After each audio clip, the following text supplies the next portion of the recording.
Welcome back to Hannity. The ongoing animosity between Russia and the United States has led many to make comparisons with the Cold War, but Time magazine, they took it a step further today when they revealed their latest magazine cover proclaiming Cold War II, the West is losing Putin's dangerous game. Now, someone should tell the White House. Now, you remember this gem from White House press secretary, propagandist Josh Earnest just last week.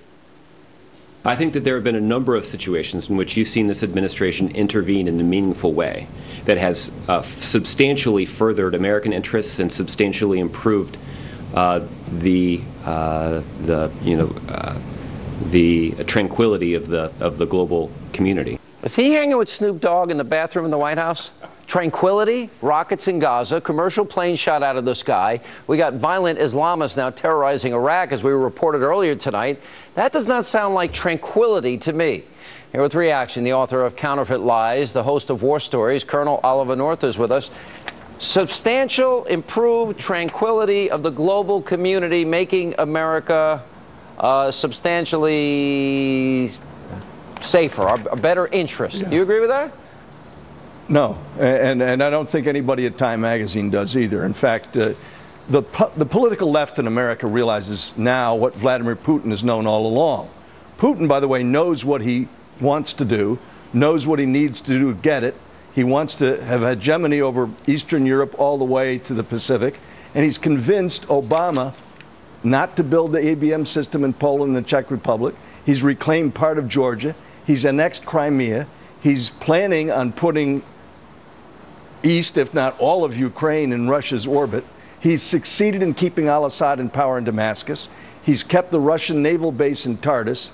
And when Obama refused to acknowledge al-Sisi in Cairo, it was Putin who went there to give him $2 billion in aid. And you now have Cuba, Venezuela, and Nicaragua all asking for Russian military aid, advisors, and combined exercises. Putin controls all the organs of information in Russia. And thanks to Eddie Snowden, remember him? He's the guy that Putin let stay in Russia. Russia has now reactivated their signals intelligence site in Lourdes, Cuba. The new normal in America is not tranquility. In fact, in the globe, it's terror. And Putin's decision to put that SA-11 Buk launcher in the hands of the Russian separatists and then fire the missiles with Russian technicians is further proof of it. You know, now we've, by the way, heard in the last couple of hours, we've now learned our State Department has announced that the 2 Ukrainian aircraft that were shot down this week were shot down from Russia as they were flying over Ukrainian territory. They're getting more brazen. And back to the Snowden part of this, Putin is obviously enjoying, upstaging Obama, embarrassing him on the world stage. Earlier today, Ollie, on WBUR radio, Hillary Clinton claimed that actually claimed the Russian reset worked. Let me play this tape for you. The reset was a device to try to refocus attention on the transactional efforts that we needed to get done with the Russians. The reset succeeded, but we had to make adjustments given the fact that Putin was going to resume both the real position of presidency and begin, I thought, and argued, to be more aggressive in his foreign policy. The reset succeeded? This is a success? Look at. Obviously, everybody that's working in this administration and those who've just left it think we're all stupid. Well, we're not stupid.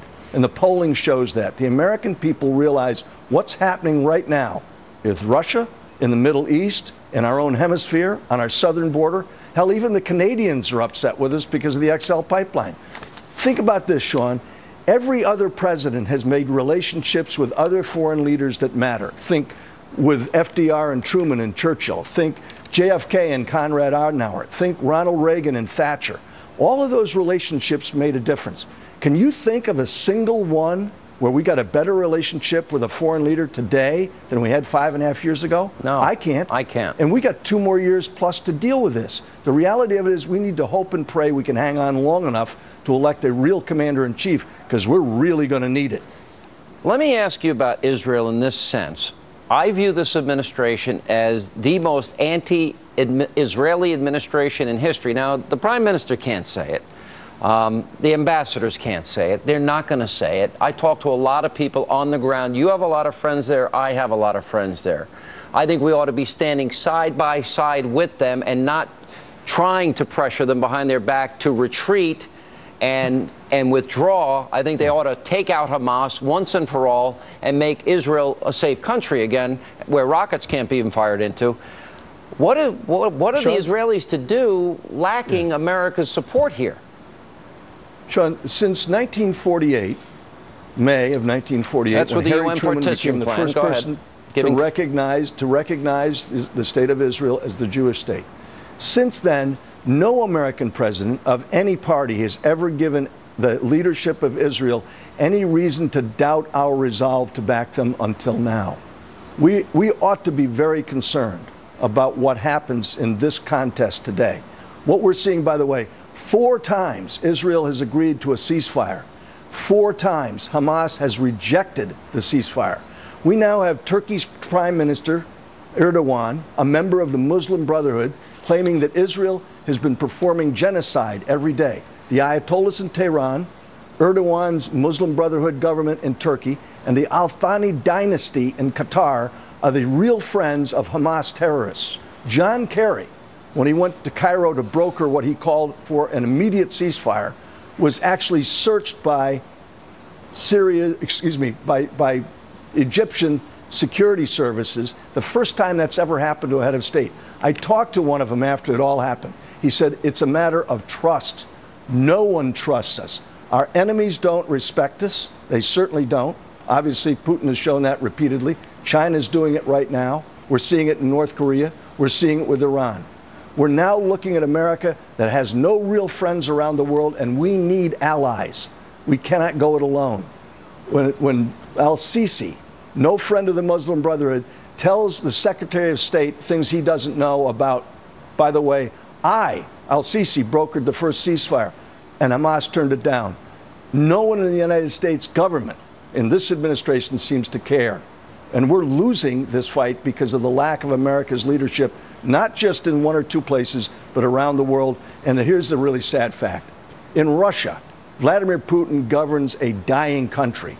Russia will have 1 million fewer citizens next year than they have this year, and it's going straight down the tubes because no one immigrates to Russia.